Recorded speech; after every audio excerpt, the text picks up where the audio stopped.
Muy buenas noches. Me presento, mi nombre es Betsa Calderón Barrientos, estudiante de la licenciatura en Derecho, cuya matrícula es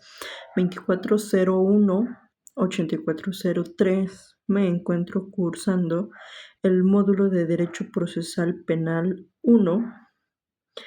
impartido por el profesor el licenciado Marco Eduardo Padilla Martínez,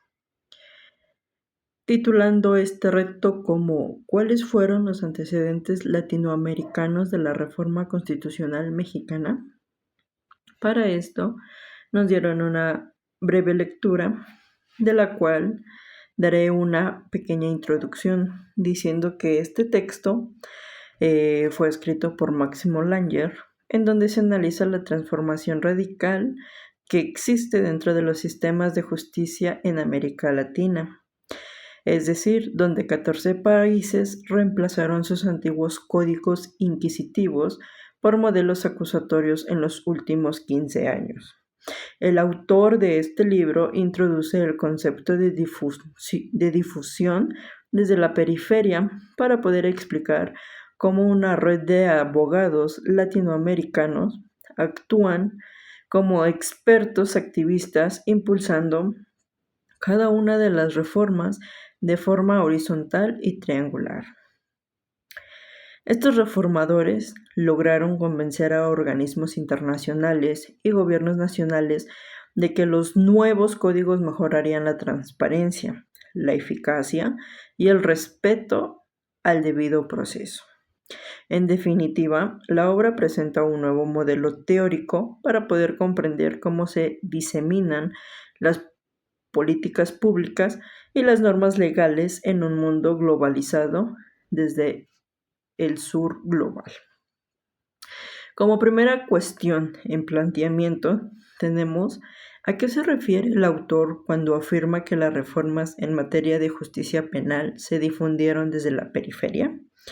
Basándonos en esta lectura, podemos decir que es cuando el autor afirma que las reformas de justicia penal se difundieron desde la periferia, es decir, que esto se refiere a un modelo en el cual las leyes, normas y políticas públicas se diseminan desde países periféricos hacia otros países. Hay que recordar que este concepto se contrapone ante las teorías tradicionales de difusión desde el centro, ya que éstas asumen que las innovaciones legales siempre viajan de países desarrollados a países en desarrollo, es decir, de norte a sur o de occidente a oriente. Para poder entender mejor esta afirmación debemos de entender que los autores intelectuales locales, en el caso de las reformas procesales penales en América Latina, no fueron expertos de países centrales, sino que fue una red de abogados latinoamericanos que el autor denomina Red de Expertos Activistas del Sur. También debemos de entender que existen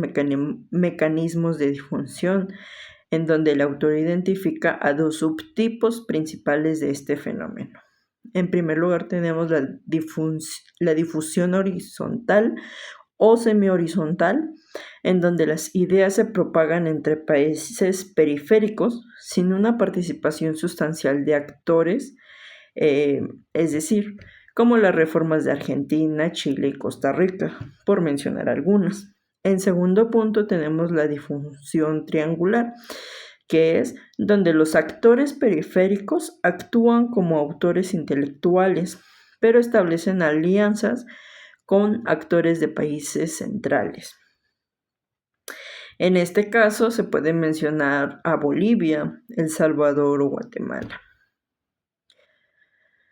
En palabras resumidas, dando respuesta a esta pregunta, podemos decir que el autor sostiene que esta ola de reformas no fue una imposición del norte, sino que fue una revolución liderada por expertos del sur que crearon un nuevo modelo teórico de difusión legal. Como segunda cuestión tenemos a ¿qué distingue a los códigos inquisitivos y a los códigos acusatorios en Latinoamérica? De acuerdo a fuentes consultadas, podemos decir que la diferencia entre los códigos inquisitivos y los acusatorios en Latinoamérica se centra principalmente en la estructura del proceso, el rol que se desarrolla como juez o como fiscal y también los derechos que se otorgan hacia las partes involucradas. Los reformadores latinoamericanos han definido estos términos como, eh, como características en los cuales podemos definir dentro del código inquisitivo que este es un proceso escrito y secreto, en donde el juez desarrolla un rol dual y en donde los derechos se encuentran limitados, pero simplemente son los derechos del imputado. También hay una falta de discrecionalidad y el juicio no se lleva por vía pública. Mientras que las características de los códigos acusatorios es que son unos juicios orales y públicos, la separación de funciones se da, también existe lo que es la discrecionalidad y las salidas alternas. Los derechos se encuentran en una mejor fortaleza y el protagonismo de la víctima es fundamental. En pocas palabras y en resumen, se puede decir que mientras el modelo inquisitivo se centra en una investigación escrita y secreta dirigida por un juez, el modelo acusatorio se encuentra buscando un proceso oral, público, con división de poderes entre el fiscal y el juez, en donde existe una mayor flexibilidad para poder resolver el conflicto. Como tercera cuestión, tenemos cómo influyeron los actores internacionales en la formación y expansión de la red de activistas y reformadores en América Latina. Dentro de este punto, podemos decir que los actores internacionales desempeñan un papel fundamental dentro de la formación, especialmente en el tema de lo que es la expansión de la red de expertos activistas, proporcionando así los recursos y las plataformas necesarias para que las ideas de aquellos reformadores se dé a lo largo y a lo ancho de la región. Como primer punto, podemos mencionar a lo que es la Alianza Estratégica y Legitimación, la cual surge a finales de los años 80, en donde el líder es Julio Mayer y Alberto Binder, en donde establecen una alianza crucial con la USAID. Dentro de esta alianza, los reformadores convencieron a la agencia de que el problema estructural de los sistemas penales dentro de Latinoamérica era su naturaleza inquisitiva. También podemos mencionar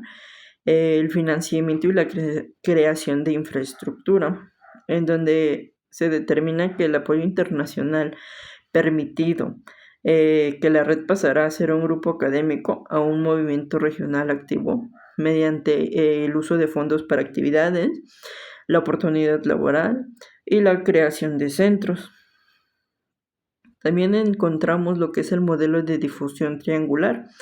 que es en donde los actores internacionales fueron el motor de lo que el autor denomina dentro de su libro como difusión triangular desde la periferia. Dentro de este esquema podemos definir que los expertos latinoamericanos actuaban como los autores intelectuales de la reforma. También los actores de países centrales como Estados Unidos y Alemania adoptaban estas ideas y utilizaban su presión política y también el recurso económico para promoverlas en otros países a la periferia, lo cual generó un efecto de cascada, o mejor conocido como una presión de grupo, donde los países sentían la necesidad de modernizarse para no quedar fuera de la tendencia regional. En conclusión, podemos decir que aunque la red tuvo un origen intelectual local, fue la alianza con el capital y la presión política a nivel internacional lo que transformó estas ideas en una revolución legal que alcanzó aproximadamente a 14 países de la región. Como conclusión, podemos determinar y nos pide que demos nuestra opinión acerca de la relación que existe entre el texto que nos dieron y la reforma constitucional en materia de seguridad pública y justicia penal en México. Para ello,